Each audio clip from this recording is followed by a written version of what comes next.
Radio Libertaire 89.5, l'invité quotidien de 20h à 22h. Bonsoir tout le monde, l'invité ce soir pour la 4e fois. Pour ce qui concerne l'invité quotidien, c'est Henri Laborie. Bonsoir Henri Laborie. Bonsoir. Henri Laborie, ce soir, le thème de cette émission, c'est votre livre « Copernic n'y a pas changé grand-chose ». Qu'est-ce que veut dire ce titre un peu abscon lorsqu'on n'a pas lu le livre? Bon, il veut dire simplement que le premier titre choisi n'a pas plu à l'éditeur qui l'a trouvé un peu trop osé. J'avais l'intention effectivement de l'appeler « De mes couilles au cosmos ». De mes couilles au cosmos, oui.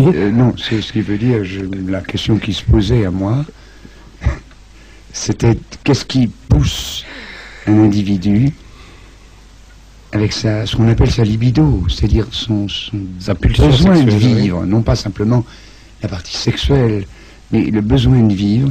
Qu'est-ce qui le rejoint aux galaxies, aux trous noirs, aux étoiles naines, aux rouges? Il y a un trou considérable et ça pose problème à tout homme un peu conscient de ce qu'il est. Nous sommes rien, on est perdu dans un monde absolument immense et j'ai essayé d'en donner une approche et j'y suis pas parvenu. Et à la fin, Copernic, j'ai pris qui est la dernière phrase du livre. Le monde tourne en rond, voilà. Et Copernic n'y a pas changé grand-chose. Copernic nous a expliqué que la Terre le Soleil ne tournait pas autour de la Terre. Il a fallu un certain nombre d'années quand même pour y arriver à ça. Bon. Et puis, bien qu'on le sache, rien n'a changé. C'est toujours le Soleil qui tourne autour de la Terre, qui se lève le matin, qui descend le soir, etc. Et c'est ça, l'idée est là. Est-ce que Copernic n'y a pas changé grand-chose et est l'œuvre d'un pornographe, Henri Laborie? J'ai tout un chapitre sur ce que peut être la pornographie et je pense qu'il n'existe qu'en rapport avec l'interdiction qu'on a de parler du sexe. Et mon Dieu, c'est pas parler du sexe qui est intéressant. C'est de montrer pourquoi la pornographie est interdite et quels sont les modes d'interdiction et pourquoi elle a été interdite. En résumé. Mais je ne suis pas, si vous voulez, je ne pense pas que ce soit un bouquin de pornographie, encore que la première... Très franchement, moi non plus. Bon, et que la première rédaction, quand je présentais à des amis, sûrs, on dit, tu sais, si tu publies un bouquin comme ça, il est resté 2 ans sur ma table. Je ne l'ai pas écrit pour le publier. Je l'ai écrit parce que ça m'intéressait, ça m'amusait d'écrire et d'essayer de voir jusqu'où on pouvait aller dans le discours libre, dans les associations libres. C'est très, très psychanalytique, si vous voulez. Et ils m'ont dit, écoute, on y reviendra à la psychanalyse. Non, ils m'ont dit, écoute, tu peux te retirer à la campagne et cultiver les choux, puisque je suis vendéen. Mais donc personne ne te croira plus si tu le publies comme ça. Alors je l'ai laissé sur ma table, je n'ai pas d'intention de le publier. Et puis il y a des idées quand même là-dedans qui m'amusaient. Et je voulais voir quand même la réaction d'un certain nombre de mes contemporains à ces absurdités finalement. Et alors j'ai corrigé, j'ai enlevé ce qui pouvait être choquant, parce qu'écrit par un chirurgien qui connaît l'anatomie, il l'a même étudié pendant de nombreuses années, et qui peut être choquant pour le non-initié à l'anatomie féminine et masculine. Oui, quand on parle d'amour, on ne parle pas de clitoris. Voilà. C'est vrai, l'amour, c'est en dehors du clitoris, ça n'existe pas. C'est bien connu. Et je l'ai repris, et je l'ai proposé à Lafont, qui a été très content de le prendre d'ailleurs, je veux dire, mais qui n'a pas voulu garder le titre, et qui m'a dit, on prendra la dernière phrase du livre, Copernic n'a pas changé grand-chose. Voilà. Avec un titre pareil, de mes couilles au cosmos, votre accession au Collège de France, là c'était fichu. Oh, mais je n'ai pas du tout l'intention, c'est même un peu tard maintenant, vous savez, la limite d'âge est de 70 ans, alors non, je n'ai aucune intention de rentrer au Collège de France. C'est peut-être pour ça d'ailleurs que je ne fais aucun effort. Il tenait beaucoup à le préciser. Pour maintenir une opinion des cercles officiels sur moi qui soit favorable. Donc, en édulcorant un peu votre livre, vous n'avez pas vraiment obtenu non plus comment dirais-je, un livre de poésie, véritablement, ou seulement de poésie. Et pourtant, je voudrais tout de suite en prendre un petit morceau, un petit florilège, et le livrer aux auditeurs. Ô merde, chaud parfum s'échappant de mon corps, excrément qui me lie à tous les autres hommes, te perdre me libère et te garder ma somme, je ne vis que par toi qui gouverne mon sort. L'enfant qui fait plaisir par son joli caca sait bien te retenir quand d'habitude il donne, montrant son déplaisir à la maman pas bonne qui le menace alors de prévenir papa.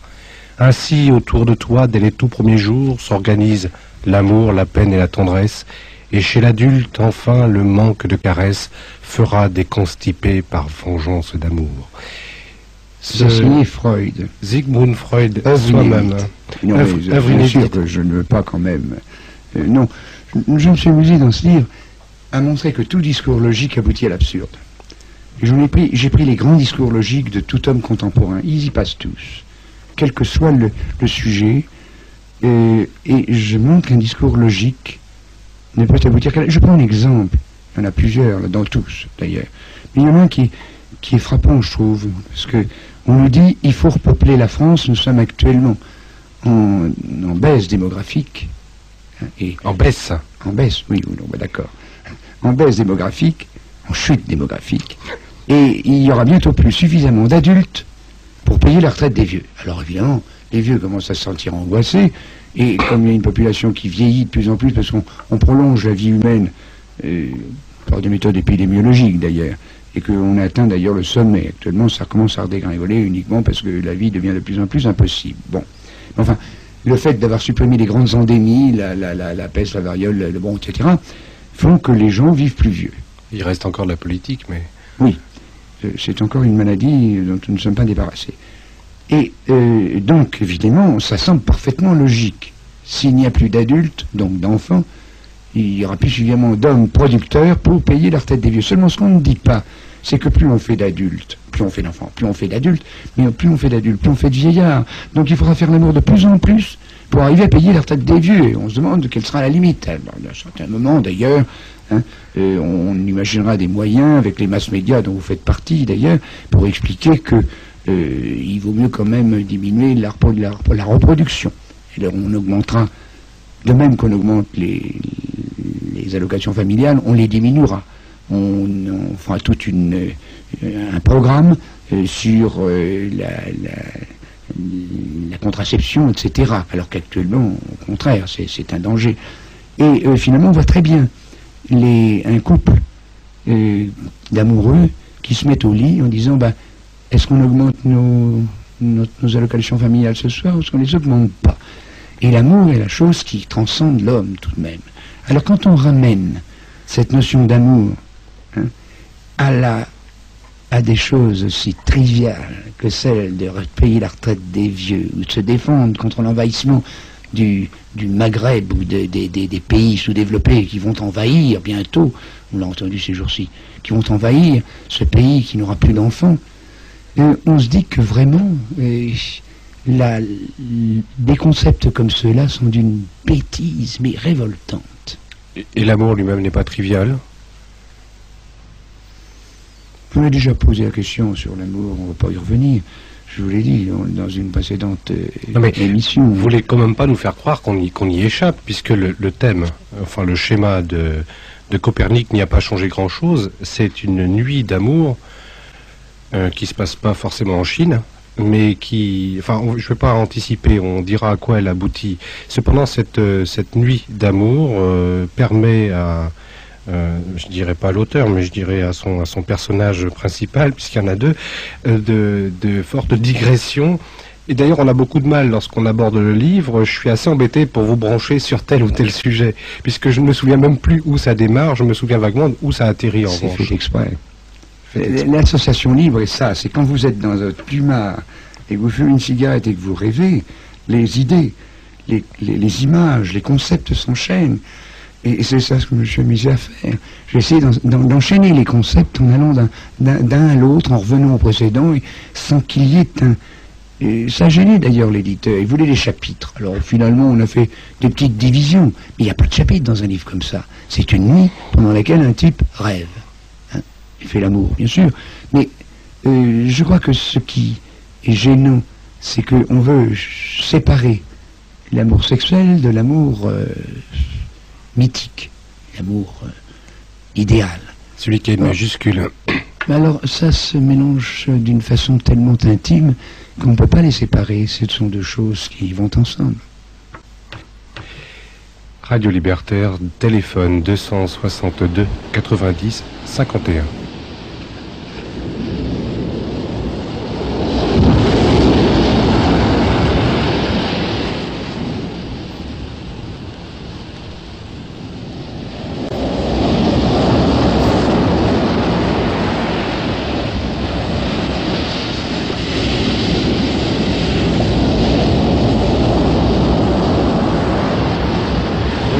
Est-ce qu'on peut dire que Copernic n'y a pas changé grand-chose, a pour fondement, sans jeu de mots, la solitude? Mais la solitude de tout homme et toute femme, et je le dis d'ailleurs, j'ai dit souvent, mais je dois le dire aussi là-dedans, je me souviens plus, je l'ai pas lu depuis que j'ai écrit, vous savez, je ne relis pas mes livres, hein, ça c'est autre chose à faire. Ah, vous m'étonnez. Ah non. Et je veux dire qu'à partir du moment où un enfant a fait son schéma corporel, c'est-à-dire qu'il a limité, il s'est limité à sa peau, il a vu que le monde qui l'environnait n'était pas lui, on en a parlé dès les premières émissions. 10 mois à peu près, 8-10 mois, enfin. Oh oui, beaucoup plus tard, vous ne vous souvenez pas avant 2 ans. Donc avant 2 ans, vous n'étiez pas conscient, donc vous ne saviez pas que vous étiez dans un monde différent. Puis à partir du moment où vous en apercevez, vous êtes seul dans votre peau jusqu'à la mort. Alors évidemment, tout homme est solitaire.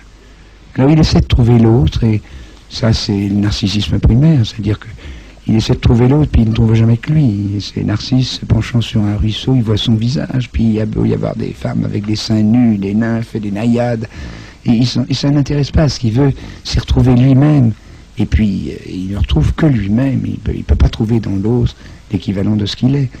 Alors c'est ça la solitude, c'est vrai. Alors, est-ce que la recherche de l'autre, c'est la recherche de soi? De soi, c'est-à-dire de cette origine où nous étions tout, parce que nous n'avions pas encore pris conscience. C'est-à-dire qu'on essaie de faire rentrer l'autre dans ce domaine qui... Le moi indivis. Voilà. Le moi qui n'est pas divisé, qui est le moi tout. Enfin, Bon, alors lorsqu'on est à deux avec des sentiments amoureux comme dans Copernic, il n'y a pas changé grand-chose. Alors je le dis aussi, il y a quelques moments dans la sexualité d'ailleurs où ils sont rares dans une vie humaine, où on a l'impression effectivement qu'on n'est plus seul et on n'est plus soi, on n'est plus individu, on est autre chose, mais c'est pas fréquent, il ne s'agit pas de faire l'amour, simplement, c'est autre chose. Quand on fait l'amour, bien sûr, mais ce sont des moments absolument uniques et quand on les a trouvés, on veut les retrouver, c'est ça qui est dramatique. On se demande si on ne veut pas le faire avec d'autres, on va retrouver les mêmes éléments avec d'autres, puis on multiplie les expériences et puis finalement on s'aperçoit que c'est exceptionnel. C'est réservé au domaine sexuel ? Selon vous? Comme je ne suis pas homosexuel, je pense que quand même que l'accouplement est quelque chose qui permet cette unité avec l'autre. Alors, rappelons bien que l'accouplement, c'est l'un des 3 seuls véritables instincts, avec la faim et la soif. Oui, enfin, l'accouplement, c'est la motivation. Actuellement, la faim et la soif, dans nos pays du moins, on arrive à les assouvir, alors que l'instinct sexuel, il est châtré dès le départ. Il y a des choses qu'on ne peut pas faire. Mais je pense qu'un homosexuel peut très bien trouver l'amour de la même façon avec quelqu'un de son sexe. C'est pas lié à l'hétérosexualité, je pense. Mais effectivement, pour un hétérosexuel, comme vous et moi, je suppose, c'est dans cet accouplement hétérosexuel qu'on arrive quelquefois à trouver cette chose absolument étonnante. Vous répondez pas vraiment, enfin, on y arrive par ce moyen-là, mais est-ce le seul? Je crois que c'est le seul, oui. Parce que j'ai quand même une pensée attendrie, hein, pas seulement attendrie, mais pour Simone de Beauvoir et Jean-Paul Sartre, quand même. Et alors, qu'est-ce que... Qui se sont unis intellectuellement sans vivre l'un avec l'autre. l'autre. Ah non, mais bien sûr. Non, il y a l'acte sexuel n'est qu'un élément du problème de communion, dirais-je. De mise en commun. De mise en commun. Mais je pense qu'il est indispensable. Maintenant, ce n'est pas le seul élément. Il faut autre chose. Et c'est autre chose, alors là... Mais vous savez... les mystiques, les grands mystiques n'ont pas eu besoin de s'accoupler. Oui, Sainte Thérèse d'Avila avait des crises d'orgasme qui n'étaient pas piquées des vers, oui. Oui. Non, mais alors là, là aussi, il faut se méfier. On a voulu trivialiser un certain nombre de comportements mystiques. Actuellement, il y a des mystiques contemporains qui ne sont absolument pas religieux, dans le sens de la religion, qui n'ont rien à voir avec Thérèse d'Avila ou Saint Jean de la Croix, et qui, cependant, ont cet accouplement avec le cosmos. Copernic n'a pas changé grand-chose, c'est ça. Et quelquefois, on peut avoir quelque chose d'approchant, mais moi, je ne suis pas mystique, je le regrette, d'ailleurs, j'aurais aimé l'être, d'avoir cette impression d'être l'univers. Faire partie d'un ensemble. Voilà. Alors, on le trouve quelquefois en mer, par une nuit étoilée, quand on n'a pas à se bagarrer avec les éléments, quand on sait qu'il y a 3000 mètres de fond au-dessus de vous, puis qu'on est seul. Il y a quelquefois cette espèce de... On voit les étoiles, puis on se dit, qu'est-ce que je suis là-dedans? Et je ne l'ai jamais atteint, si vous voulez, je le sais. Mais je comprends les grands mystiques dans cette réalisation de se mélanger au tout. On me dirait, ça va... Dans quelques instants, on va parler des mages indiens, etc. Je ne pense pas que ce soit une disparition de la pensée, de la conscience, mais un mélange, une harmonisation de la conscience avec la conscience universelle, avec quelque chose d'universel. Voilà. Et j'allais dire une conscience, et c'est vrai, on en a parlé aussi récemment. Et ça, ça n'a pas d'explication scientifique, mais ça ne peut pas être nié non plus. Alors, tout naturellement, on en arrive à parler de la poésie et du rôle, s'il en a un, du poète. Alors, j'ai une vingtaine de pages là-dessus, sur la poésie. Et je dois dire que... Alors, il y a un problème de forme et de fond. Oui, il y a une... on s'appelle une revue, qui s'appelle Poéma, ou un nom comme ça. Hein, Poémonde. Et dont le directeur m'avait écrit un jour, il m'avait lu, il m'avait demandé un article. Oh, du non, j'ai pas le temps, tiens bon. Bien beau jour, je lui ai envoyé une partie de ce que j'ai écrit dans Copernic, en disant, ce n'est pas encore publié. À l'époque, je ne voulais pas le publier. Je lui ai dit, je ne le publierai pas. Mais voilà une partie concernant la poésie, est-ce que vous êtes capable de l'éditer? Parce que là-dedans, alors il y avait tous les poèmes, il y a d'excellents poètes d'ailleurs, faut pas... Mais il y en a, c'est toujours l'amour, toujours, etc., la fleur bleue, etc. Bon. Et il n'a pas hésité à sortir ce truc-là où il y avait le poème sur la merde. Enfin, et puis on a un autre que j'ai une parodie de Musset, en citant Musset et en faisant la parodie de Musset. Bon, et il l'a fait. Il n'y a pas eu de réaction, d'ailleurs violente. Ce que je crois, c'est que ce qu'on appelle le poète est un monsieur qui est mal dans sa peau, mais il ne sait pas pourquoi. Il est en inhibition de l'action, il ne sait pas pourquoi. Le monde dans lequel il vit, il ne peut pas le supporter. La poésie n'est pas action. Mais justement, c'est la crise hystérique. Et j'ai beaucoup d'admiration pour les hystériques. D'ailleurs, je vis avec eux. Et ils vivent avec moi. C'est tout même. Quand on ne peut pas exprimer, c'est que les autres ne vous écoutent pas. On l'écrit. Alors, de deux choses l'une, ou ce que vous écrivez est compréhensible par les autres, et vous arrivez à ce moment-là, par un moyen de communication compris par tout le monde, à vous faire le porte-parole de ce que les autres ne savent pas exprimer. Bravo, c'est les grands poètes. Hein, et j'en connais par cœur je pourrais rester 3 heures ici à vous réciter des poèmes. Donc Dieu sait si j'en ai écrit moi-même. J'ai des quantités, j'en ai des tonnes de vers que j'ai pu écrire à l'époque où vous êtes autre chose. Vous êtes l'auteur de la parodie de Musset? Bien sûr. Parce que si Musset écrivait « Poète, c'est assez auprès d'une infidèle quand ton illusion n'aurait duré qu'1 jour », n'outrage pas ce jour lorsque tu parles d'elle. Oui, mais vous rajoutez, vous parodiez, vous dites « Ô poète cocu, écoute la raison, ta nana gratifiante a quitté la maison. L'idéal de ton moi, tu voudrais tant qu'il plaise, mais hélas, ce n'est pas cet idéal qui baise. Ça te fera les pieds, cher poète cocu, car nul ne se connaît tant qu'il n'a pas vécu. » Et vous rajoutez « Et bla, bla, bla. » Alors, il y a un problème de forme et de fond, c'est-à-dire que c'est un bon exemple parce que dans les deux, dans Musset et dans votre parodie, il y a exactement le même contenu sémantique. Le même sémantique. Seulement, les deux formes sont assez différentes, ce qui fait que le premier, Musset, a droit, lui, à l'étiquette poésie, tandis que dans le second, même s'il y a la rime et... du point de vue prosodie, j'ai fait suffisamment de vers, c'est irréprochable. Ça. Il y a un vers auquel il manque un pied. Ah non? Il n'en a que 11. Ça m'étonnerait.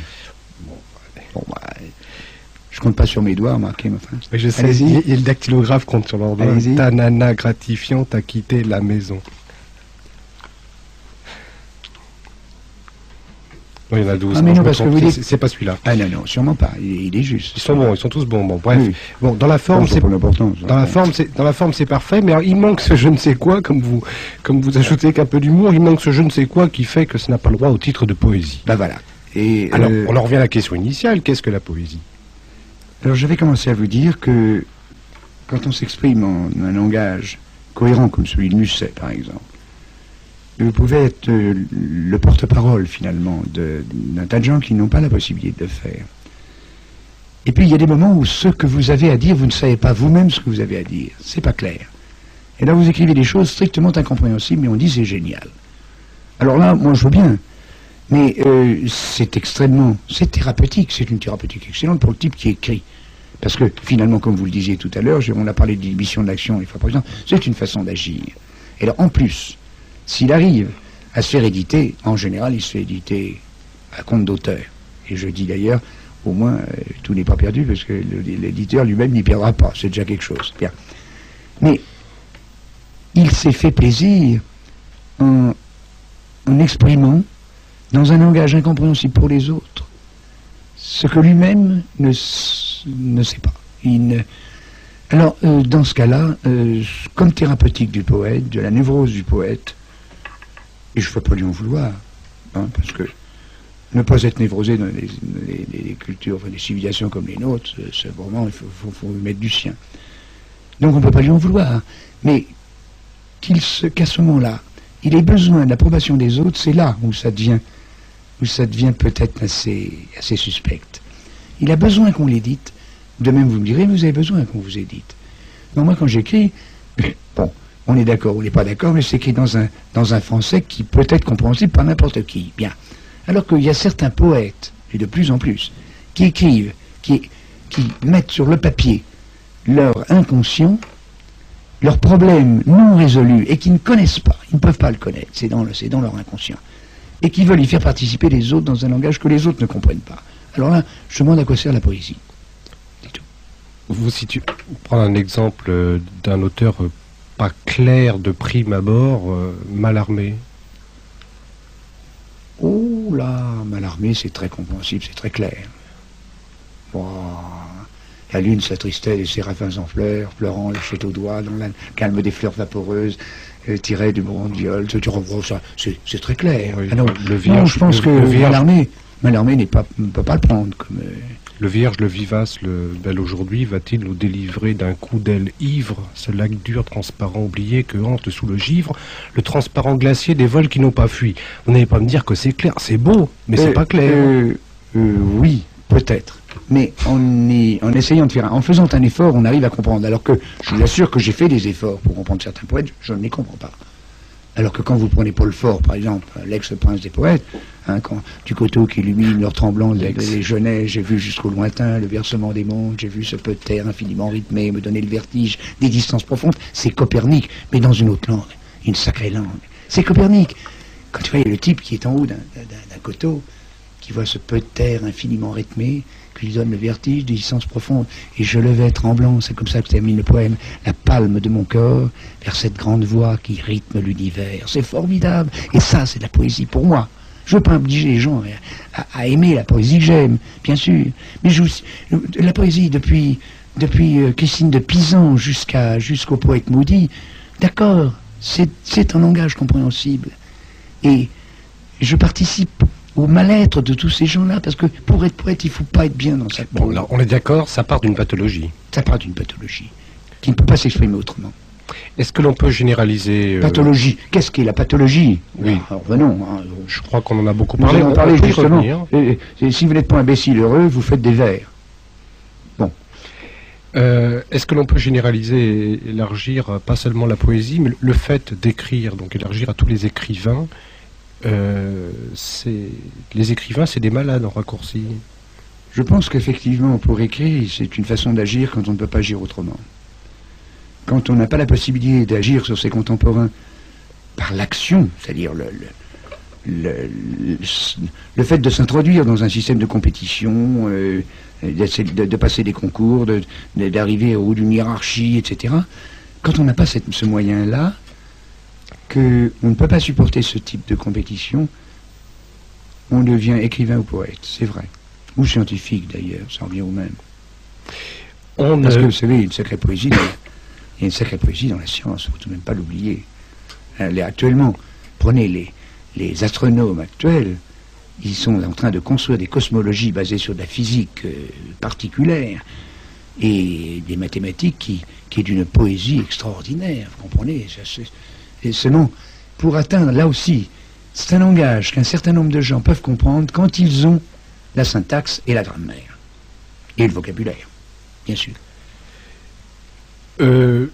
Pour en revenir, parce qu'on ne s'éloigne pas de Copernic. Copernic, ce sont les divagations, au sens premier du terme, de quelqu'un. Donc ça effleure pas mal de choses. C'est pour ça que je dis qu'on ne s'éloigne pas de Copernic. Je voudrais quand même revenir à ce que vous avez dit à propos de l'édition. Que lorsque quelqu'un tenait à se faire éditer après avoir écrit, ce qui en soi était parfaitement normal, ça devenait suspect. Que pensez-vous d'un auteur ou d'un compositeur, parce qu'on peut élargir à tous les arts, bien sûr. Que pensez-vous d'un auteur qui veut vivre de son métier dans cette société-ci, c'est-à-dire produire et se faire éditer pour en manger, finalement? Je pense... Avec ou sans la Libye ouvertement déclarée de faire partager ses créations. Peu importe. Je pense que les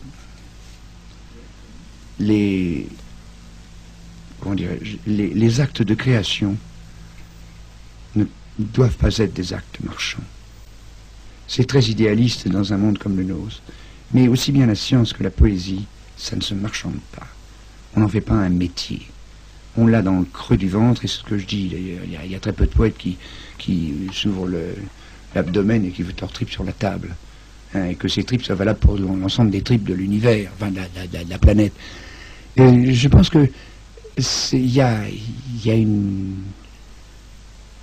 certaine noblesse dans la création, et que la vente ensuite, l'édition, la vente, la connaissance par les autres, est suspecte. De toute façon, est suspecte. Je le dis pour moi comme pour tout le monde. Au moment où un peintre crée, s'il pense qu'il va vendre sa toile, vaut mieux qu'il ne prenne pas de pinceau ou de couteau.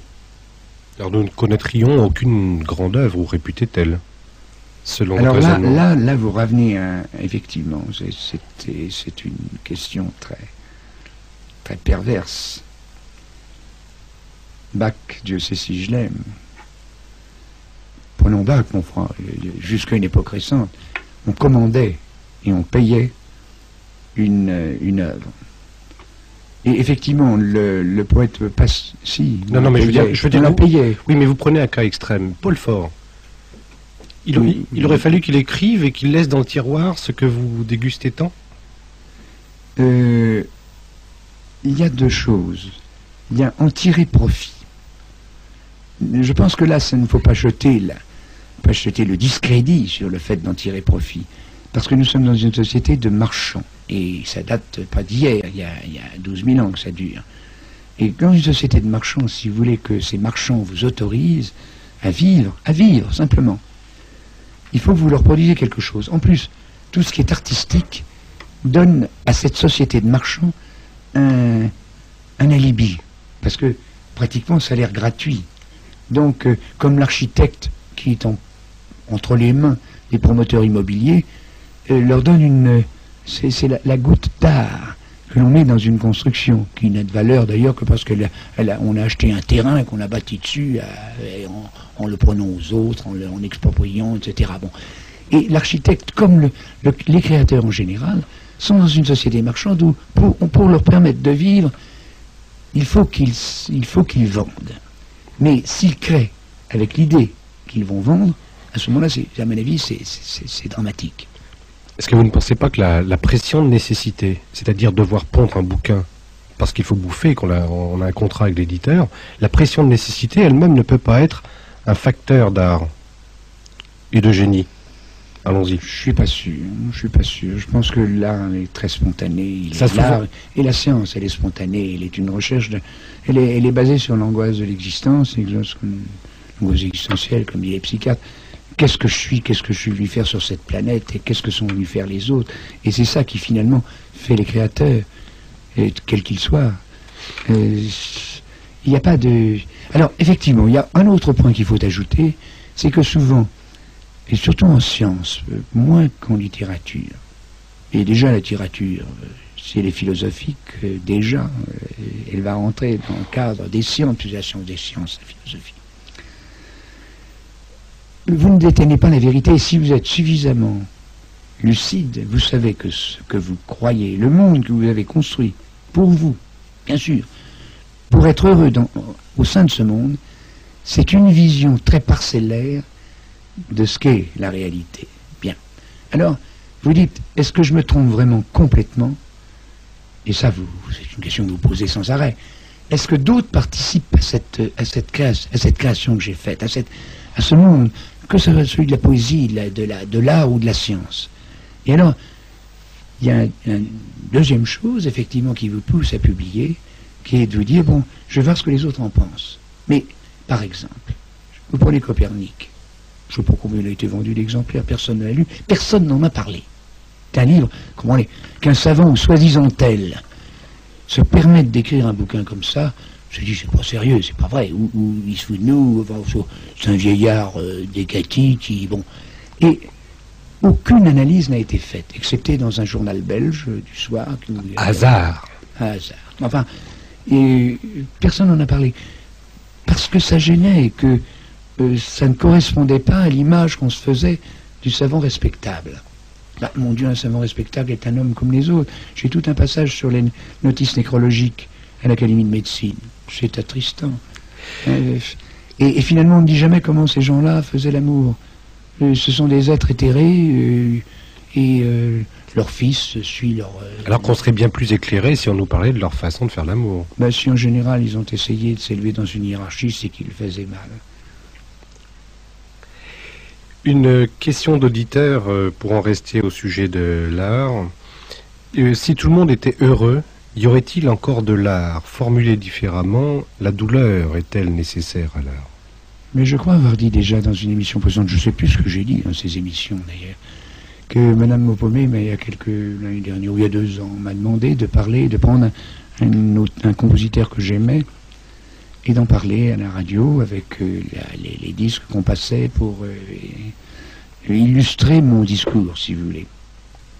J'ai pris Schumann, qui est mort fou, suicidaire, et s'est suicidé d'ailleurs, et qui a été en émission de l'action sans arrêt. S'il avait été heureux, je ne pense pas qu'il aurait été Schumann.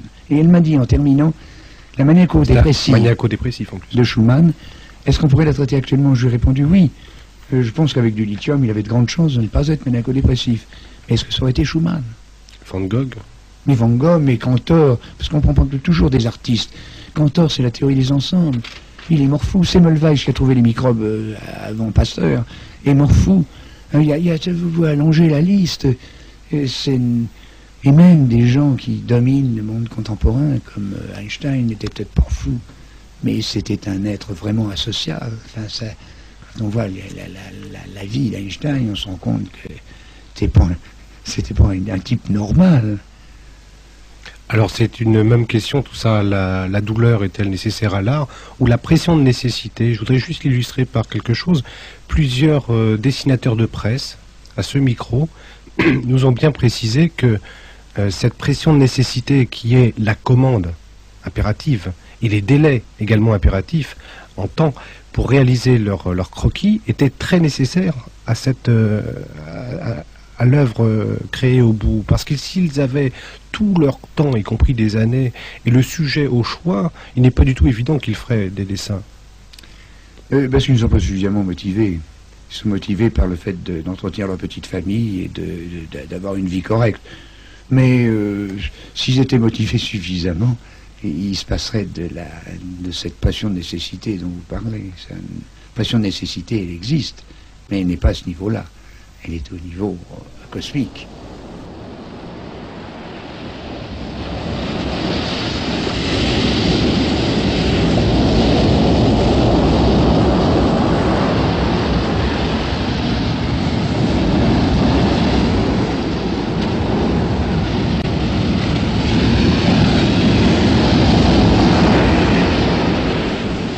Vous avez dit, Henri Laborie, tout à l'heure, que les gens qui se sont occupés d'établir leur dominance et de s'inscrire dans les hiérarchies sociales sont des gens qui s'occupaient d'autre chose que de faire l'amour.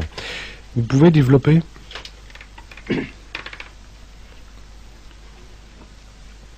C'est-à-dire que... je n'ai pas dit ça, d'ailleurs, exactement. Je dis que... être amoureux, ça, quelquefois, permet de s'élever, et la motivation pour s'élever dans une hiérarchie, parce que on veut paraître le plus grand, le plus beau, et que l'être aimé vous admire. Et comme il vous admire en rapport à un système hiérarchique, évidemment, on s'élèvera dans une hiérarchie. Mais en général, quand on a la possibilité de se faire aimer autrement, on n'essaie pas. C'est que on n'est pas suffisamment aimé au lit pour chercher les fauteuils de présidence. Voilà. Voilà ce que je voulais dire.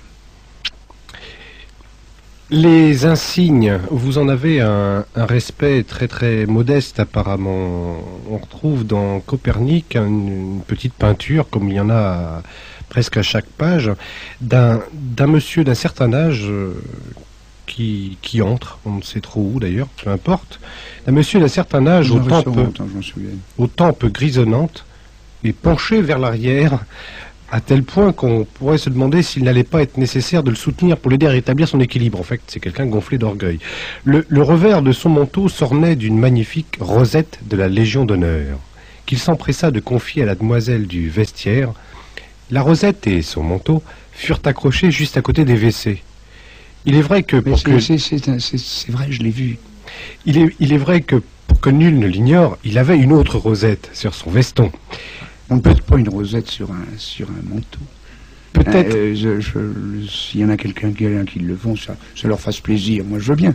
Enfin, ça ne se fait pas. Vous ne voulez pas que sur le manteau, vous mettez le bandeau là, de la Grand Croix. On se levait dans les cérémonies. Alors, tout cela vous amène à une question. Peut-être s'en était-il fait tatouer une sur la clavicule gauche de façon à conserver ses marques hiérarchiques de dominance en baisant. Tiens, au fait, comment baisait-il celui-là? Ben voilà. Non mais quand vous êtes dans un restaurant, vous êtes seul, et vous regardez les gens rentrer, vous regardez ce qu'ils sont, ce que vous essayez d'entrer dans leur peau. Et vous voyez un gars comme ça, j'ai vu. C'est pour ça que j'en parle. Je n'ai rien inventé, ouais, vous savez. Oui, on en voit beaucoup. Alors on se dit, est-ce que vraiment il a besoin de ça pour être aimé? Parce que finalement, ce n'est que ça. C'est être aimé, être considéré, être le meilleur, le plus beau. Et s'il a besoin de ça, ben,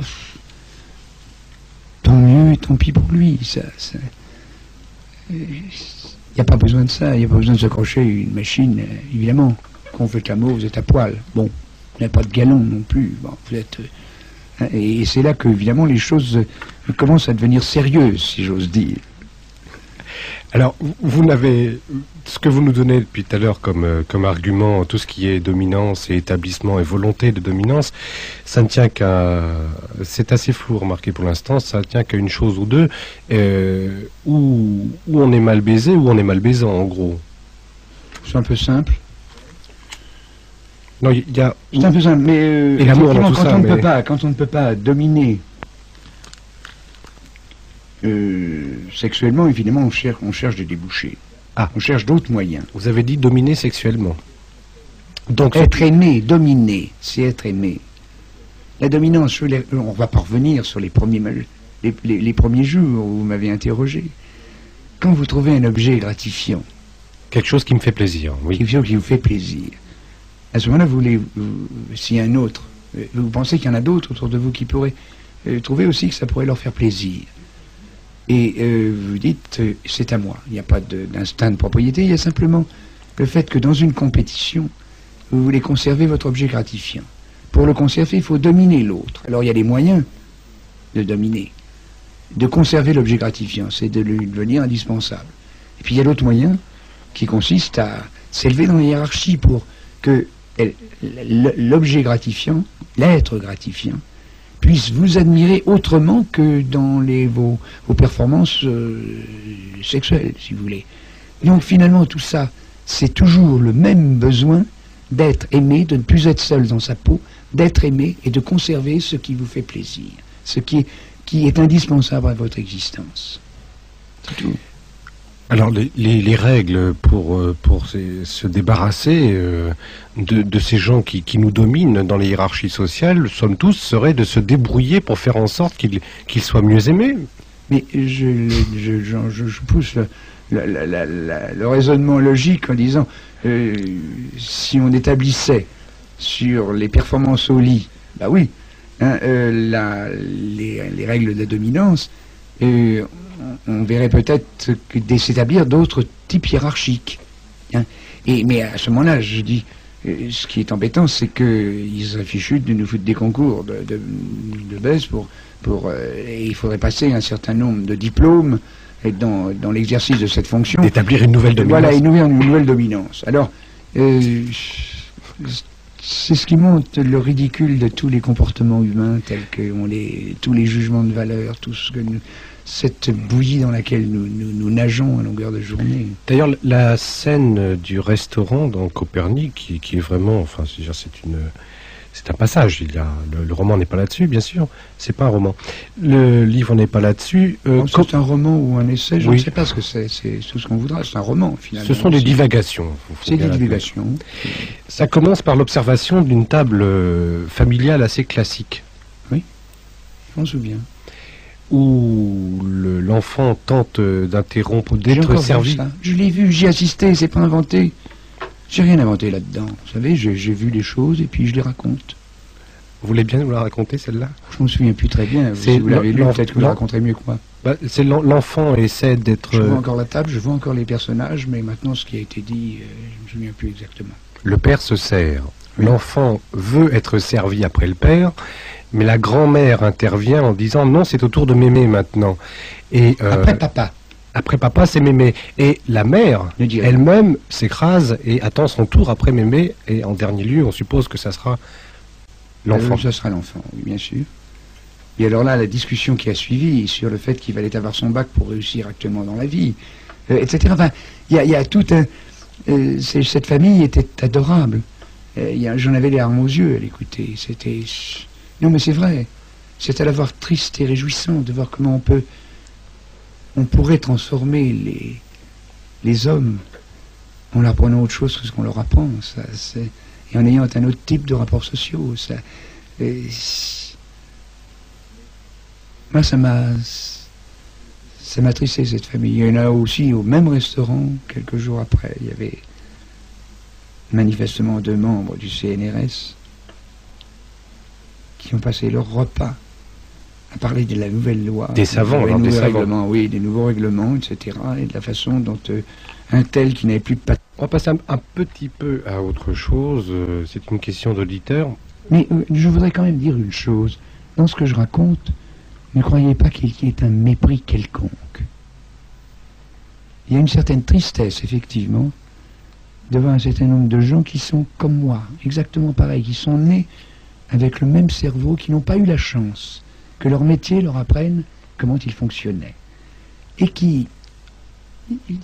La pitié, c'est un sentiment très paternaliste et très, oui, néo-chrétien et très suspect, disons, enfin très... il me déplaît. D'ailleurs, j'en parle aussi là-dedans au passage. Vous savez, je rappelle ce film qui avait enthousiasmé mon adolescence, qui s'appelait Les Verts Pâturages. Et puisque vous parlez chrétien, c'est vrai. C'était joué par des Noirs américains et c'était vraiment extraordinaire comme film. Et ça se terminait finalement sur le mont des Oliviers avec le Christ en croix. Et alors, excusez-moi, le Christ, il était blanc ou noir? Il était blanc, il était noir. Ah bah bien sûr. Tout était noir dans ce film. Et il y a le Dieu qui est lui, il a une barbe blanche, ou il est blanc, ou peut-être noir, j'en sais rien, je ne me souviens plus. Qui est dans les nuages. C'est un homme en tout cas, hein, rassurez-moi. Ah bah sûr, bien sûr. Les Noirs à ce moment-là, endoctrinés, ils ne pouvaient pas imaginer un Dieu qui ne soit pas un homme. Ou du moins qui ait une figure d'homme. Non mais c'est Et Dieu à ce moment-là, qui a un visage de souffrance, parce que c'est quand même lui qui est sur le Golgotha. Et puis quand le Christ meurt, il dit « J'ai compris ce que c'est que la pitié ». C'est dramatique. Dramatique parce que cette pitié avec laquelle on nous a menés est peut-être un des sentiments les plus vils qui existent. Avoir pitié de quelqu'un, c'est se sentir supérieur à lui et dire « il est malheureux, plus malheureux que moi ». C'est qu'on n'est pas lucide envers soi-même. Parce que l'homme qui est fusillé et l'homme qui est torturé, il peut avoir pitié aussi de ses agresseurs. C'est évident. Je sens que vous allez nous placer le coup de Jésus demandant aux soldats qui le giflent « Pourquoi me frappes-tu » Oui, parce qu'il l'oblige, je trouve ça génial, parce qu'il l'oblige à faire un retour en lui-même et à sortir de son conformisme. Il le battait parce que il était soudard, etc. Enfin, c'est des gars de Ponce Pilate, là. Et lui dire, il n'a pas dit à ce moment-là, il n'a pas tendu l'autre jour. Il a dit, pourquoi me frappes-tu? Et le type s'est dit, mais pourquoi? On imagine, c'est pas dit dans le texte.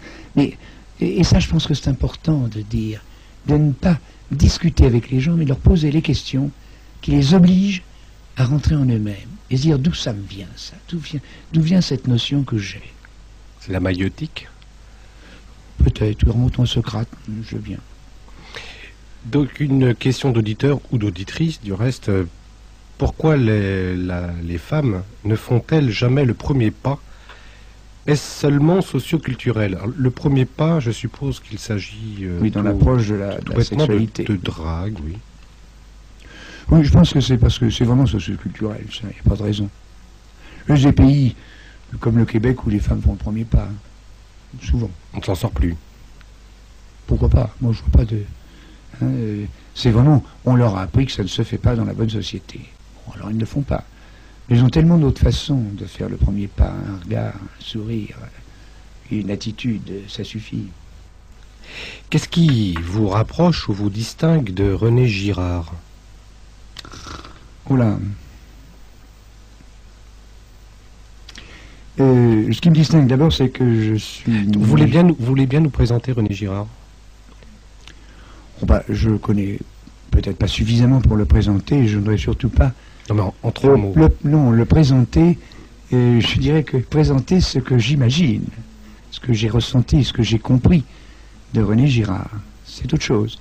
D'autres y trouveront autre chose.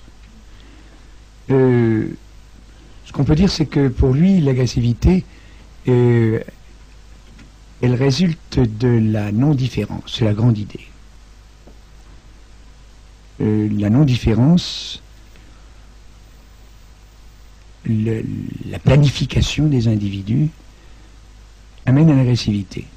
Alors, quand on prend la question comme ça, ça semble... ça peut se défendre, il le défend très bien d'ailleurs.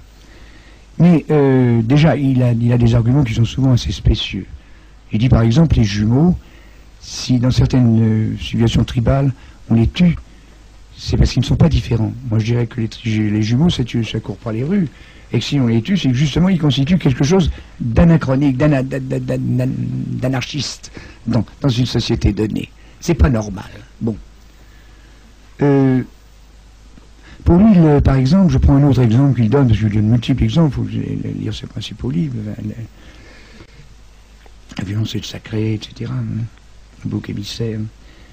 Pour un autre exemple, le carnaval pour lui est violent et agressif parce qu'il nivelle.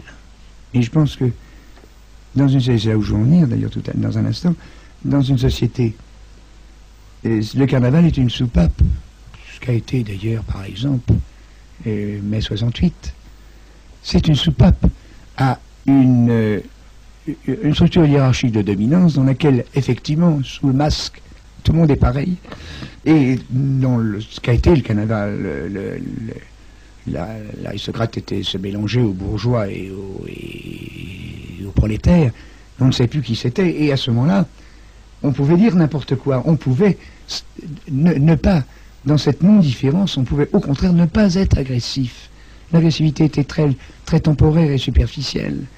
Et elle permettait de reprendre l'agressivité institutionnalisée dans les jours qui suivaient, ce qu'on voit encore à Rio ou ailleurs, et de rétablir l'agressivité qui est fondamentale, qui est celle des échelles hiérarchiques de dominance. Bien. Donc, tout ça, dans René Girard, je ne suis pas d'accord. Ça ne veut pas dire que... Et je ne suis pas d'accord parce que on a l'impression, je me trompe peut-être, qu'il croit que l'agressivité, elle est fondamentale, elle est dans l'essence de l'homme. Je ne sais pas ce que c'est que l'essence, moi j'en prends quelquefois aux pompistes, mais l'essence de l'homme, je ne sais pas exactement ce que c'est. Je sais comment est fait un cerveau d'homme. Et tout le monde, qu'est-ce qui vous distingue de René Girard? C'est que c'est un philosophe et que je suis biologiste. Que un cerveau, pour moi, l'agressivité d'un individu, elle est menée par un système nerveux. Et je m'étonne qu'on puisse parler de cette agressivité en lui trouvant des causes sans prendre en compte un système nerveux. Oui, mais vous êtes biologiste, donc, par rapport à un philosophe, vous êtes forcément réductionniste. Oh non, revenons pas là-dessus. Revenons pas là-dessus, au contraire. C'est ce qu'un philosophe... Non, mais je vous pique volontairement, là, je plaisante, mais c'est ce qu'un philosophe pensera de vous. Oui, non, mais moi je dirais qu'alors, je ne l'ai jamais dit, même ce sont des arguments, je ne dirais pas qu'il fait du philosophisme, alors il dira que je fais du biologisme. Non, au contraire, je pense que je suis anti-réductionniste. Vous avez été amené à cette antenne à dire, quand même, rappelons-le, que s'il y avait des réductionnistes, c'était bien eux, les philosophes. Bah, bien sûr. Mais non, je ne parle pas des philosophes. Je parle de tout spécialiste d'une spécialité à un niveau d'organisation dont on parlait au début, que ce soit le psychologue, le sociologue, l'économiste, le politique, le biologiste, le biochimiste, le neurophysiologiste qui se maintient à la connaissance de son niveau d'organisation est forcément un réductionniste. Il est forcément, il se trompe. C'est forcé. D'ailleurs, je crois que c'est quand même la conclusion sinon de la nouvelle grille, du moins des loges de la fuite, de la nouvelle grille, c'est que l'homme, malheureusement, est condamné pour l'instant au réductionnisme. Non, on n'est pas condamné, justement. Non, mais là, je m'élève. J'ai dit condamné pour l'instant, ce qui est un barbarisme. Pour l'instant, pour l'instant. Qu'il est une discipline dans laquelle il n'est pas ses maîtres, comme on dit, je veux bien, mais qu'il ne reste pas enfermé dans cette discipline. Il peut accéder au concept de nombreuses disciplines et devenir vraiment interdisciplinaire, ce qui est à la mode. J'ai vu l'interdisciplinarité à une époque où c'est pas bien vu du tout d'en faire. Il fallait être le spécialiste, expert, avec une chaire à faculté. Alors là, on est tranquille, hein, on savait tout sur rien, mais ça valait mieux qu'à l'époque de savoir rien sur tout. Bon, qui était le généraliste, c'est de Bernard Chou, c'est pas de moi. Mais je pense qu'on peut très bien accéder au concept de l'autre, au langage de l'autre. C'est ça qui est aussi très important. Si vous ne comprenez pas le langage de l'autre, vous ne pouvez pas pénétrer dans sa spécialité.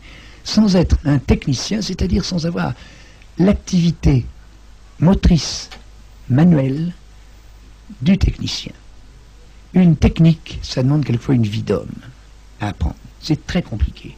J'en ai eu une que j'ai menée au plus parfaitement possible dans mes possibilités, c'est la chirurgie. Croyez pas que pour enlever un estomac ou un utérus ou un rectum, un homme ou une femme, ça soit simple. Hein. Ça demande un travail monumental, de nombreuses années. Et cette technique, elle ne m'a pas suffi, c'est tout. Et j'ai cherché ailleurs. Pourquoi il y avait un ulcère d'estomac? Pourquoi ça m'a fait passer à d'autres niveaux d'organisation. Et je ne suis pas technicien. Les appareils du laboratoire, je ne sais quel est leur principe de fonctionnement, mais je ne sais pas les faire fonctionner. Et les gens qui les font fonctionner, je souhaite qu'ils ne restent pas dans le fonctionnement d'un appareillage et dans les connaissances techniques d'un niveau d'organisation. Je leur demande de sortir de leur niveau d'organisation et de devenir interdisciplinaire. Et il y a 25 ans que je travaille comme ça. Donc je me suis introduit dans les sciences humaines que par un chemin très détourné, avec une source d'information qui n'était pas celle utilisée d'habitude. Mais je reconnais, je suis très, très ignorant. Je n'ai pas de bagage ni philosophique, ni même littéraire. Des choses qui m'ont plu, et je vous parlais des poètes, bien sûr. Ah, ça, je les connais bien. Mais les poètes étrangers, je ne les connais pas. Et il y a quand même une poésie qui n'est pas... La poésie n'est pas seulement française. Il y a une anglaise, il y en a une allemande, il y a... Bon, et quoi? Vous avez l'air étonné. Mais bien sûr, il y en a une italienne, une espagnole, il y a... Bon, ce n'est qu'un air, oui. Mais non, mais je ne les connais pas non plus. Alors, fleurir son discours de quelques termes allemands, par exemple, ça fait bien, chez les philosophes ou les psychiatres actuellement, si vous ne sortez pas toutes les trois phrases. Oui, c'est un bon... enfin, des quelques mots allemands. Ce qui montre votre culture, mais ça ne fait pas sérieux. Bon, mais je ne peux pas le faire, je dois dire que je ne fais pas sérieux. Je n'ai jamais essayé de faire sérieux, d'ailleurs. Je me suis amusé dans ma vie, même en écrivant Copernic.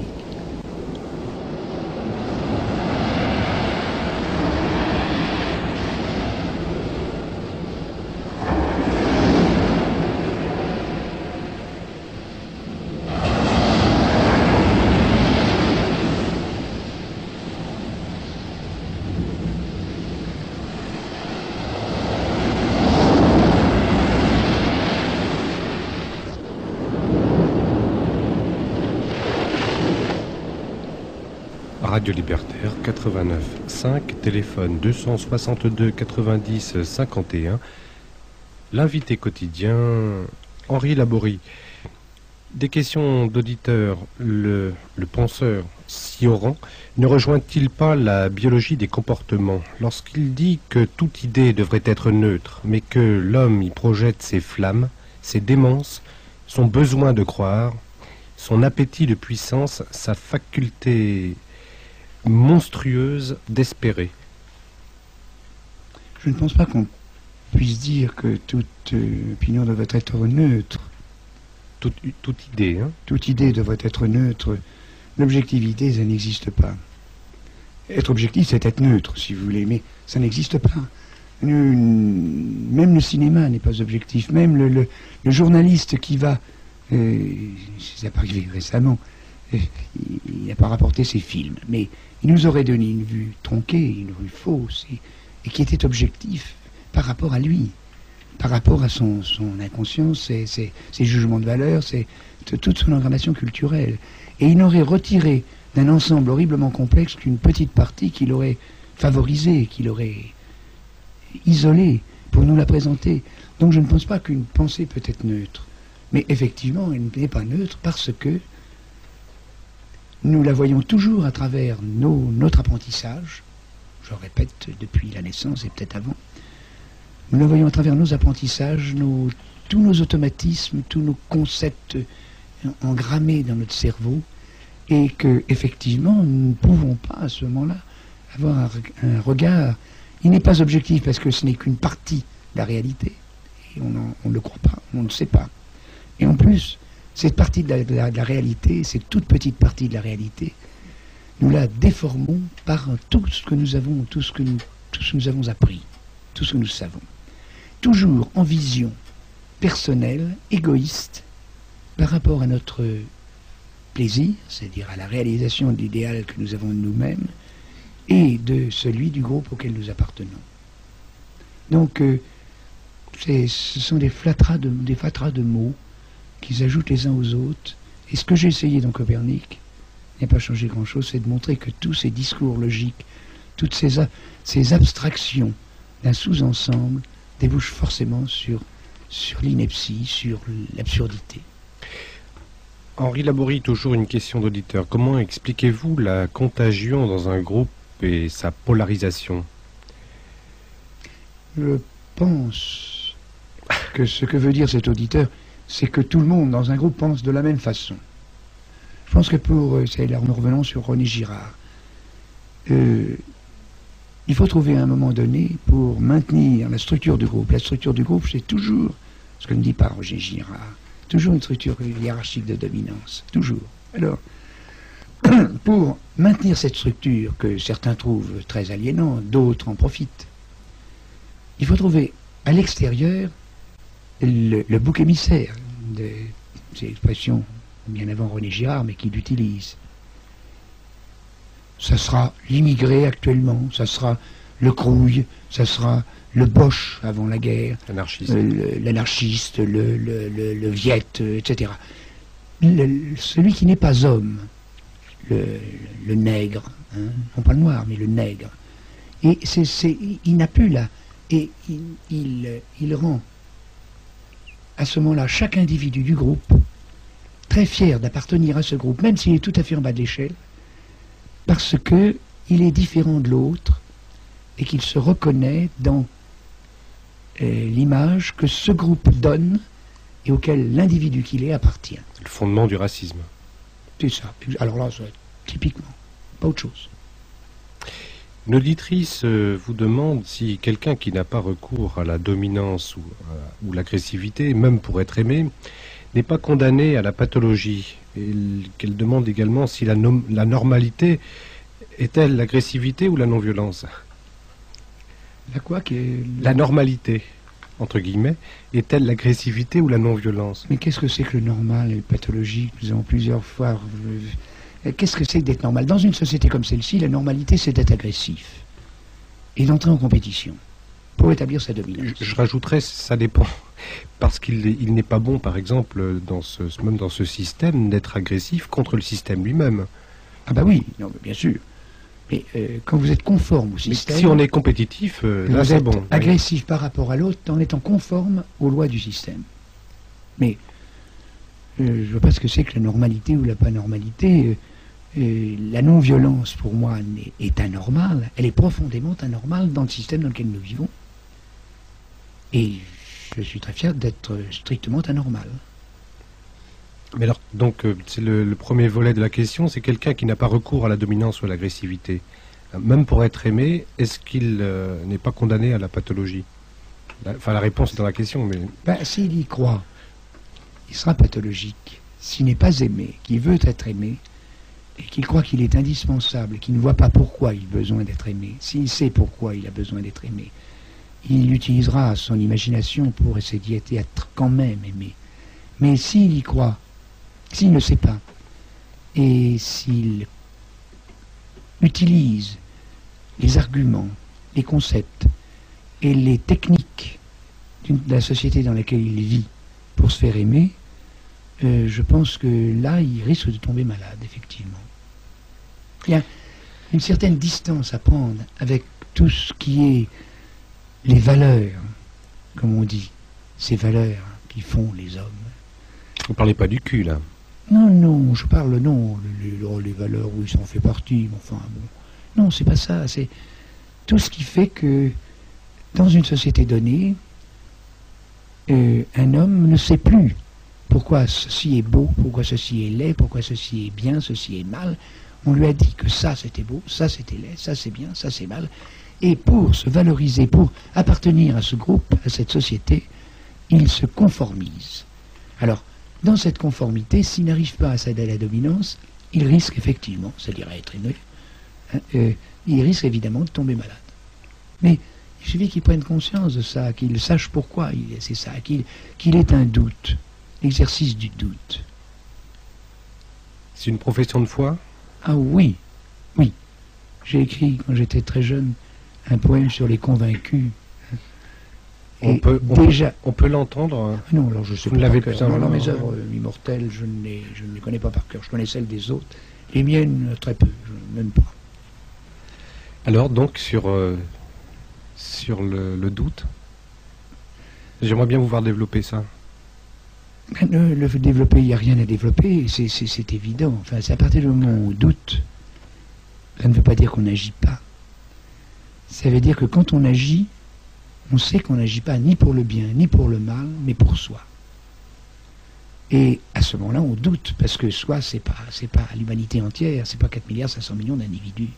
Donc on ne va jamais jusqu'au bout de l'acte, à moins que les autres vous permettent d'y aller. J'ai été jusqu'au bout de ce que j'ai pu faire en biologie, si vous voulez. Mais en m'arrangeant pour que ne pas dépendre des autres. Et on peut le faire sur n'importe quel domaine de la vie quotidienne.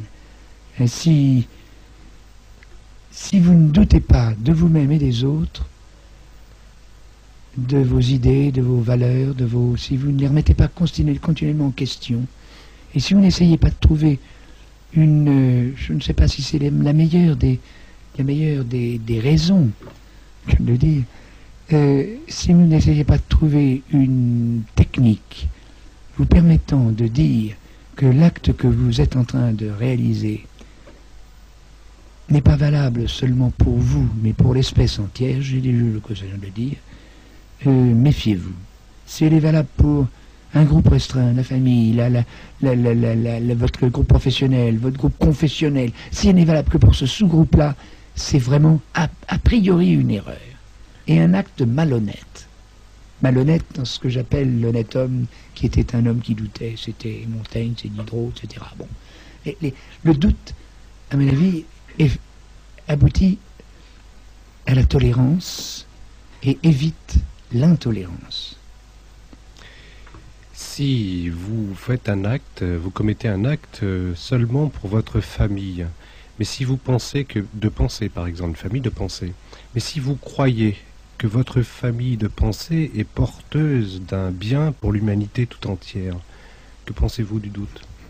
Alors là, de penser qu'une famille de pensée est bonne pour l'humanité tout entière, il faudrait que l'humanité vous dise si c'est vrai. Ça dépend de la pensée, oui, c'est vrai. Alors, et puis vous ne prenez pas la vie de l'humanité, c'est pas démocratique, c'est même pas anarchiste. Vous ne prenez pas la vie de l'humanité pour savoir si votre pensée est celle du groupe de pensée auquel vous appartenez. Si je suis convaincu qu'il faut dans un premier temps se débarrasser des structures autoritaires qui nous régissent, non seulement ici mais ailleurs. Mais oui, mais je crois qu'il ne faut surtout pas rester dans un niveau d'organisation. Je serais revenu plusieurs fois là-dessus, parce que à mon avis c'est fondamental. Si vous restez dans le discours logique, j'ai essayé là-dedans. Je me souviens je trouve ça drôle pour ça. Mais on nous dit par exemple, ce sont les meilleurs qui meurent à la guerre. Alors qu'est-ce que nous sommes? Tous des rescapés de la guerre. On est des fins de race, des pauvres bouts, des rien du tout. Si les meilleurs sont tombés à la guerre depuis le temps que ça dure, vous vous rendez compte qu'est-ce qui est resté? La lie, vraiment. Alors, voilà le genre de raisonnement qui me... Pourquoi nous dit-on ça? Parce que ça maintient une structure hiérarchique étatique de dominance. Bon. Et qu'il faut bien qu'il y en ait qui aillent à la guerre, parce qu'il y en a d'autres qui n'y vont pas. Bon, alors, j'y étais, j'en sais quelque chose. Alors, et c'est tous ces discours logiques qui me semblent très, très pervers. Finalement très pervers. Ils mènent l'humanité à sa perte. Mais qu'ils soient de droite, de gauche, et même de rien du tout, comme vous croyez l'être. Anarchiste. Vous me permettez, anarchiste mon cul. Hein, c'est pas de l'anarchie, votre anarchie, c'est bien structuré. Et l'anarchie, en plus, elle est structurée, mais à partir d'un désordre, bien sûr. Vous admettez le désordre du départ. Mais vous voulez ensuite restructurer ce désordre suivant votre ordre à vous. Mais l'anarchie, c'est l'ordre de 4,5 milliards d'individus. Alors, bon, c'est très utopique, mais soyons utopiques ou ne soyons rien. C'est pas la peine. Ou on reste dedans, ou on essaie de comprendre. Et je le répète en plus, c'est peut-être parce que c'est mon cheval de bataille. Tant que vous ne savez pas comment vous pensez, comment vous souffrez, comment vous agissez, comment vous êtes heureux, comment vous êtes gai, comment vous êtes triste, comment vous êtes agressif, tant que vous ne savez pas comment ça s'est combiné dans votre crâne, je pense que vous ne faites que des discours logiques, vous faites blablabla, puis voilà. Alors ce sera de droite, de gauche, du milieu, de tout ce que vous voudrez, mais... Alors vous êtes tombé, peut-être, c'est pour ça que je suis là d'ailleurs, vous êtes tombé Le mouvement anarchiste, non pas celui avec le couteau entre les dents. Moi, je parle le mouvement anarchiste non violent qui essaie de trouver et de comprendre. Vous êtes tombé sur une forme de pensée qui refusait un certain nombre de choses que l'on considère comme l'essence de l'homme, dont je parlais tout à l'heure. Des règles morales, religieuses, étatiques, surtout étatiques d'ailleurs. Et vous les avez remises en question. Bravo. Mais à partir de là, ne retombez pas dans un langage et ne croyez pas que votre langage c'est le meilleur pour l'humanité tout entière. Et je vous dis, vous n'avez pas demandé son avis à l'humanité. Rien ne prouve que votre langage soit adaptable et conforme. Celui que vous maintenez actuellement soit conforme à ce que pense un gars du Sahel en train de crever de faim, etc. Enfin, ou un homme du Pacifique Sud ou une femme du Pacifique Sud qui a tout pour être heureux. Oui, il faudrait faire une assemblée générale avec ces gens-là, d'ailleurs, pour demander leur avis. Et alors c'est là où je pense que peut-être la technologie aura son mot à dire. C'est pas demain la veille. Mais je pense que la communication, lorsqu'elle sera suffisamment rapide et diversifiée, j'ai dû le dire, je pense déjà, je ne me suis plus ce que j'ai dit, mais j'ai eu l'occasion au Québec, m'a fait l'honneur d'être le premier à utiliser un satellite de communication. Bien, c'est ça. Le jour où on n'en passera plus par les journaux, par les mass médias, auxquels je suis convié ce soir, avec derrière ces moyens de communication, un pouvoir. Vous avez un pouvoir, vous le savez bien d'ailleurs, qui est un petit pouvoir, mais c'est un pouvoir quand même. Lorsqu'on atteindra la possibilité de communiquer entre hommes, mais d'une façon très générale, sans appartenir à un groupe social, professionnel, étatique, tout ce que vous voudrez, lorsque les gens pourront parler entre eux, et c'est peut-être pas tellement lointain, lorsqu'on viendra non pas à des groupes, mais à des individus, et que ces individus pourront s'exprimer, et n'exprimer autre chose que leur inconscient, sachant que ce qu'ils expriment, ce sera toujours leur inconscient, mais qui s'en méfieront, ils exprimeront avec un doute sur ce qu'ils expriment. À ce moment-là, peut-être qu'on pourra faire quelque chose d'autre. Qui sait construire ces moyens? Qui les possède? Mais je suis bien d'accord. Je suis bien d'accord, ce sont des pouvoirs. Mais alors là, vous m'avez reproché l'autre jour d'être pessimiste. Je ne suis pas pessimiste. Je pense qu'on ne peut pas passer, si vous voulez. Ça a l'air d'être une fuite, là encore.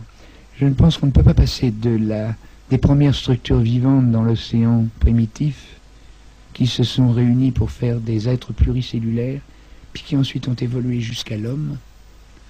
Ça a demandé quelques 3 milliards d'années, 3 milliards 500 millions d'années. Je pense qu'on ne peut pas aller de ces êtres primitifs, ces cellules originelles, à l'homme, comme ça, en une étape. On ne peut y aller que progressivement. Et le grand chambardement,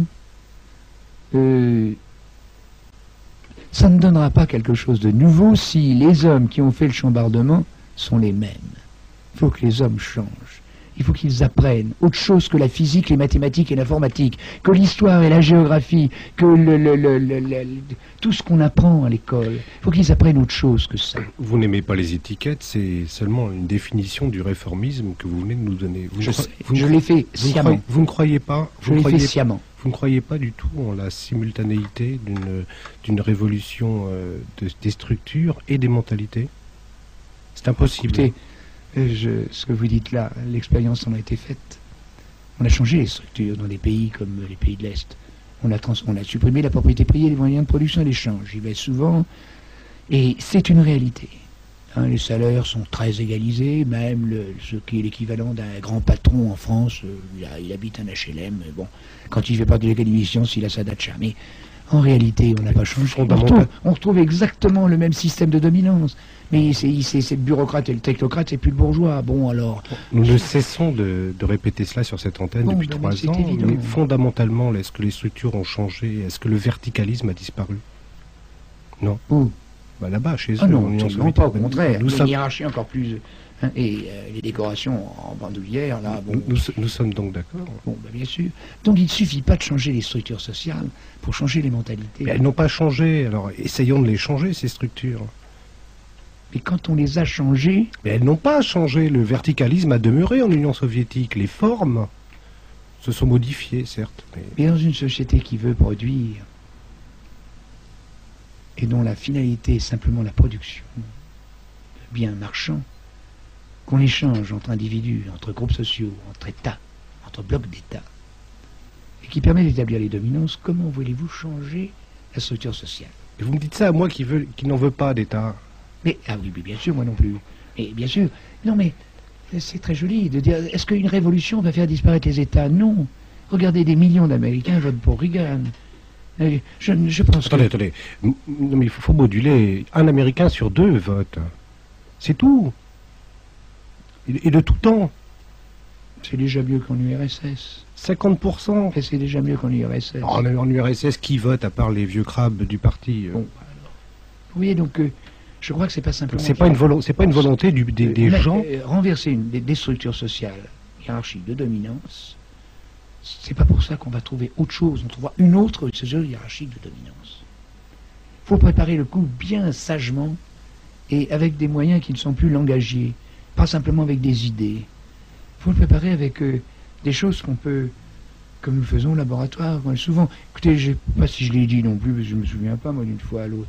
J'ai vu à la télévision, il y a quelques années, un monsieur qui était interrogé, qui cassait du sucre sur le dos, un chef de parti, avec sur un autre parti, un autre chef de parti. Et l'animateur qui lui faisait partie d'un troisième parti, c'est-à-dire celui qui était au pouvoir forcément, puisqu'il était à la télévision, lui dit enfin, monsieur X, vous n'êtes pas gentil pour votre camarade Y et son parti. Dit, mais monsieur, a-t-il répondu, mais sans rire, mais outré, mais monsieur, je pars de faits objectifs.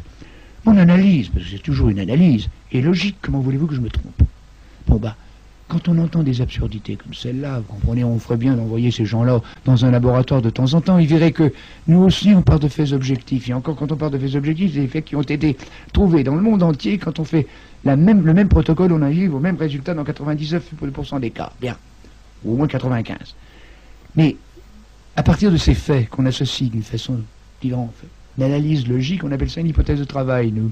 Mais on ne croit pas que ça va déboucher sur la réalité. On passe à la table d'expérimentation, et à ce moment-là, on s'aperçoit que 9 cas sur 10, la plus belle hypothèse, la plus belle analyse logique à partir de faits objectifs se casse la gueule. Ça ne correspond pas à la réalité. Et c'est qu'en tant qu'on se maintient dans ce système de pensée que... À vous entendre, il n'y a que l'utopie dans laquelle on peut croire. Mais je le pense.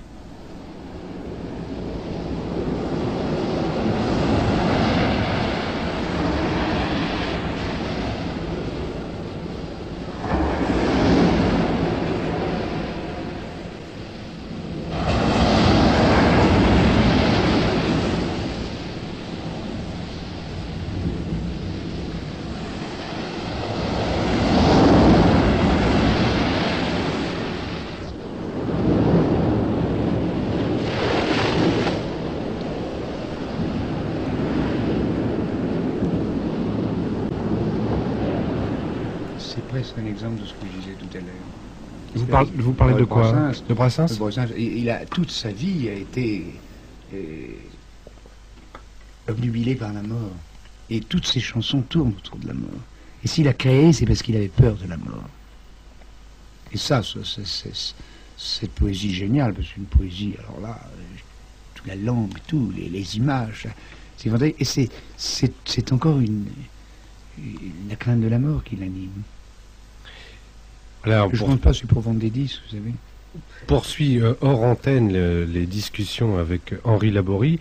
Pour en revenir à Copernic, il n'y a pas changé grand-chose. Le livre, sans dévoiler trop de choses, se termine par des coups frappés sur la cloison par les voisins, parce que la compagne est par trop bruyante pour eux. L'intrusion des autres, c'est la mort du couple, au moins. C'est-à-dire que si les autres participaient, moi je vois pas d'inconvénient. Il faudrait de la place. Ben oui, mais en général ils aiment pas ça parce que ils sont séparés par une cloison et qu'il n'en faut pas autant. Alors, ça leur donne des idées, ils ne peuvent pas, ils sont inhibés dans leur action. Et s'ils deviennent agressifs contre le mur et contre les voisins qui sont de l'autre côté du mur, c'est parce qu'ils sont encore en inhibition de l'action. C'est encore une démonstration de ce que je disais les premiers jours. Que vous semble le couple?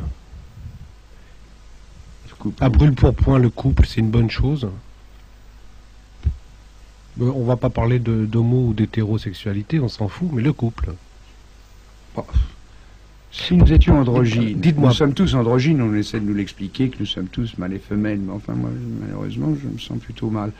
Et si nous étions androgynes, je pense que l'escargot ne se pose pas de problème de couple. Ou le ténia, c'est formidable, un ténia. C'est chaque anneau va féconder l'anneau suivant. Ils ont trouvé la solution, il n'y a pas besoin de bordel. On le coupe en 10, ça fait 10 ténias. Et je pense que tant qu'il y a une différenciation des sexes, il y a recherche d'un couple hétérosexuel. Mais vous me dites, et homosexuel aussi, dans le sens que, on en revient à ce qu'on a dit tout à l'heure, je vais répéter ce que j'ai dit, c'est-à-dire que le besoin de ne plus être seul dans sa peau fait qu'on cherche l'autre et qu'on se trouve toujours, on ne trouve que soi. Pourquoi ne vit-on généralement pas à deux, mais à deux copains ou deux copines ensemble? Pourquoi elle se fait en fonction de la sexualité? Robinson Crusoe, il n'a trouvé que vendredi, figurez-vous. Pourquoi n'a-t-on pas dissocié la sexualité de la convivialité? Enfin, le couple, c'est pas seulement la sexualité. Arrêtez, Henri Laborie. Je n'ai jamais dit ça. Bon, alors, c'est pas seulement la sexualité, c'est le plaisir, ou le déplaisir, de vivre ensemble, de ne pas vivre seul, comme on dit. Alors, pourquoi est-ce que ça ne se fait pas avec un copain ou une copine? Pourquoi ça se fait en couple, ce qu'on appelle le couple? Parce que de temps en temps, quand on n'a plus rien à faire, la sexualité revient sur le tapis, si vous voulez, quoi. Enfin, on peut effectivement meubler le temps avec autre chose que la sexualité. Ça, je suis entièrement d'accord. Mais on pourrait aller chercher la sexualité ailleurs que chez soi. Par exemple. Ailleurs que dans le couple. Oui. Pourquoi pas non plus. Je pense que la notion de couple, vous savez, elle est relativement récente dans l'histoire humaine. Enfin, elle est née à partir du moment où les hommes se sont fixés au sol et où il y a la notion de propriété et de défense de cette propriété est née, qu'il ne fallait pas laisser un bâtard s'introduire dans cette propriété. Donc, le couple est né... À cause de l'héritage. À cause de l'héritage, bien sûr. Et de la transmission, justement, des biens, de la propriété. C'est une hypothèse valable. Hein. Mais je vois quand même... je les cite peut-être trop souvent, d'ailleurs, mais enfin, il y a des pays où le couple est inconnu, on ne connaît pas le père d'une part, on sait bien la femme qui accouche, mais le père on ne le connaît pas, et la femme en change, et on ne sait pas si l'enfant est né d'un père ou d'un autre Alors, je crois que c'est une idée, la notion de couple est une idée qui pourrait être, elle ne l'est pas. Bon, on vit en couple, mais elle pourrait être transformée par une vie tribale qui amènerait non plus une vie de couple, mais d'un groupe humain. Et je pense que c'est encore des idées tout faites. Ça ne veut pas dire que le couple n'existe pas. Ça veut dire que ce n'est peut-être pas la meilleure des choses, qu'il y a peut-être autre chose. Il y a peut-être à essayer de comprendre comment il s'est organisé, comment il s'est constitué au cours des siècles, et ne pas le dire que le couple c'est l'essence de l'homme encore. Enfin, vous voyez, c'est cette approche un peu dubitative du doute de la réalité d'un comportement en se disant oui, c'est celui que nous adoptons en général, mais pourquoi, comment c'est venu, est-ce que ça fait partie des choses indispensables? Et je crois pas. On pourrait faire l'amour en liberté, si j'ose dire, enfin, si je vous comprends bien, et avoir un lien préférentiel avec un autre être, d'accord, je comprends très bien. Mais c'est rare quand même. C'est très rare, parce que tout de même, on a fait un certain nombre d'expériences dans la vie. Alors il y en a une ou deux qui comptent. Alors, à partir du moment où, à la fois, ce couple dont vous parlez est cohérent avec des facettes multiples dont la sexualité fait partie, bah, effectivement, on tente de le conserver. Mais c'est pas indispensable. Et puis, il y a toute la mémoire, il y a tout ce que nous avons vécu avant. Vous ne faites pas un couple à 2 ans. Hein, quelquefois, vous le faites très tôt. C'est vrai. Avec maman. Hein? Avec maman. Mais avec maman, c'est sûr. Ben, c'est l'objet gratifiant. C'est ce qui vous fait plaisir. Que pensez-vous globalement de la psychanalyse? Là, vous m'entraînez dans un domaine qui... Il y a un psychanalyste qui... Parce que vous n'avez jamais autant cité Freud que dans Copernic. C'est possible. Faut dire que c'est le livre dans lequel vous parlez le plus de caca aussi. Oui. Non, il y a un psychanalyste qui a fait longtemps partie, pendant près de 14 ans, de notre groupe, qui nous a beaucoup appris, mais qui, justement, avait cette caractéristique, c'est que, étant psychanalyste, et psychanalysé par Lacan en plus, il y a même eu, paraît-il, je ne l'ai pas vu, mais il y a un article sur lui récemment dans l'Express, je crois, c'est Nuillard. Il est sorti de sa psychanalyse et je ne dis pas que c'est un grand biochimiste, un grand neurophysiologiste, mais il a passé 4 ans avec nous à travailler, à lire et à se documenter sur d'autres domaines que l'analyse. Ce que je reprocherais à l'analyse, c'est pratiquement rien. Mais ce que je reprocherais aux analystes, c'est d'être des réductionnistes. C'est de ne plus voir que leur sujet préférentiel, la chose qui les gratifie, dans un langage qu'ils voudraient ésotérique et qui est en général très compréhensible quand on a décodé, quand on connaît la grammaire et la syntaxe, et qui leur donne un pouvoir. Ils ont l'impression que ça, et puis que les autres, c'est vraiment des pauvres gars. Alors, c'est ça qui me déplaît chez les analystes, mais pas à la psychanalyse, ça me déplaît pas à la psychanalyse. Freud lui-même a dit que, mon Dieu, ce qu'il disait était sans doute vrai, et que ça serait la biologie qui un jour en apporterait les références fondamentales. Alors, je pense qu'on peut être biochimiste, biologiste, neurophysiologiste, avoir des connaissances, ne pas pratiquer, c'est la pratique dont je parlais tout à l'heure, mais manipuler des concepts psychanalytiques. Il y a un livre que j'ai beaucoup aimé, je ne sais pas comment, je me souviens plus, qui est écrit par un psychanalyste belge qui, après 20 ans ou 25 ans de pratique, a écrit Les illusions de la psychanalyse, qui est sorti l'année dernière. On n'a pas fait beaucoup de bruit autour, et qui démontre toute la psychanalyse avec les références bibliographiques nombreuses, sûres, sérieuses, et il ne démontre pas tellement l'illusion de la psychanalyse, mais l'illusion des psychanalystes. Je pense qu'il faudrait qu'ils fassent eux-mêmes leur analyse, ce qui n'est pas très bien porté non plus. L'auto-analyse, il n'y a que Freud qui on autorise d'avoir fait. D'ailleurs, le personnage central, enfin c'est difficile de parler de personnage central quand il y en a 2, sort à la fin, il y a une allégorie, là, on va pas tout dévoiler, on va le laisser lire. Vous pouvez lire la fin. Dans Copernic, il sort... Oui, non, vous pouvez lire la fin, elle n'est pas longue. Il se réveille seul, et il prend son bain, et il sort, il claque la porte, et sur la porte, il voit une plaque, Docteur Jean Sérien, psychanalyste sur rendez-vous. Oui. Comprenne qui pourra. En tout cas, c'est... Si, parce qu'on peut considérer ce que je veux dire. Je dis comprenne qui pourra, c'est pas que c'est incompréhensible, c'est que il faut le lire. Copernic n'y a pas changé grand-chose. Voilà, c'était le 4e livre pour l'invité quotidien avec Henri Laborie. Une 5e émission et dernière pour cette série-là. Lundi prochain, vous avez intérêt à revenir parce que au téléphone, ça le réclame instamment. Lundi prochain, le 12, de 14 à 16 heures, à bâton rompu, avec Philippe, vous serez présent pour La Colombe assassinée, le dernier. Henri Laborie, merci et à bientôt de toute évidence. C'est pas prétentieux, hein.